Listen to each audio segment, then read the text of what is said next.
Lastly, education. I want to talk about this because one of the facets of the last Conservative government in the UK was a man called Michael Gove, who made a real mess of education. That's why it's so bad. Okay. Well, I thought it was historical. We were quite good. John Collette came here and started St Paul's, and we were forerunners. But now what we've become as a nation is testing kids to death. Yeah. Not the leading forth, which is the etymology of education, educare, which is finding the talent within somebody. Lots of comparison. Basically, we're diametrically opposed to the best education system in the world, which is Finland. We are absolutely dominant. And I just want to talk about it because what is exacerbating this, from my point of view, and I'd like to hear your thoughts on it, is the business-like approach to education. Because there are an awful lot of private businesses now getting involved. Yeah. What's your view?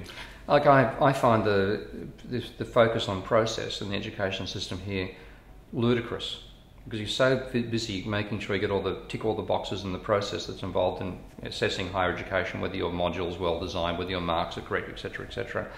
It's so process controlled that there's no room for content in the sense of innovation, as you're saying. You just don't get that bringing ideas out of people or challenging, and the room to interact with students is reduced by the fact that you're too busy making sure that the forms where you tick the boxes for each of the students are fully and properly filled out. So it really is a process-obsessed education system, worse than Australia, which I didn't think I'd be able to say. Unfortunately, I can.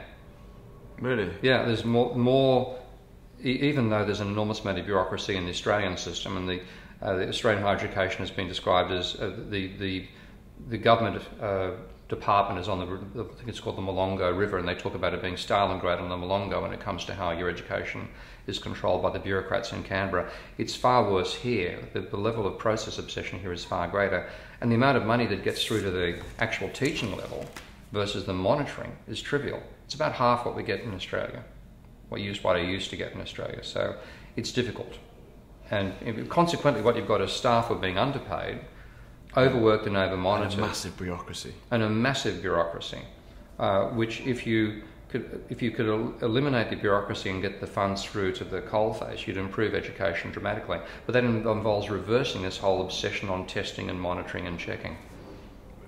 Michael Gove, who has broken the education system here, and I'm sure a lot of teachers would agree with that statement, and made their lives hell. And sadly, all the great teachers are leaving because they don't want to. They're not bureaucrats and they're not hoop jumpers. Yeah, has gone to become Justice Secretary.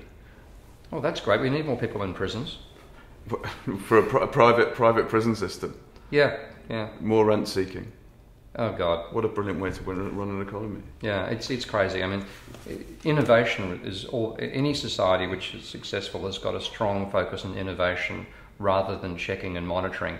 And you can't check to make sure somebody else's innovation is good. They've got to give it a try in the first place. This is going intuitively, isn't it? As opposed to this idea. This is what happens when tertiary industries become primary industries, like banking, like accountancy.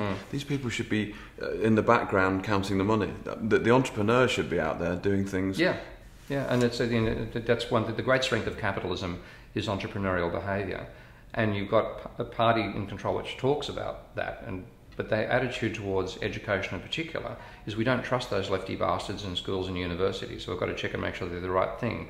That actually drives them away. And they're not all lefty bastards, there are some right-wing bastards there as well. You want the innovating bastards are the ones you want to encourage. And this sort of stuff, it's the sort of thing that makes you think, gee, early retirement's looking really attractive. Well, we can't early retire. We haven't got there's no pension money left. Damn, we're trapped. We're off to Portugal.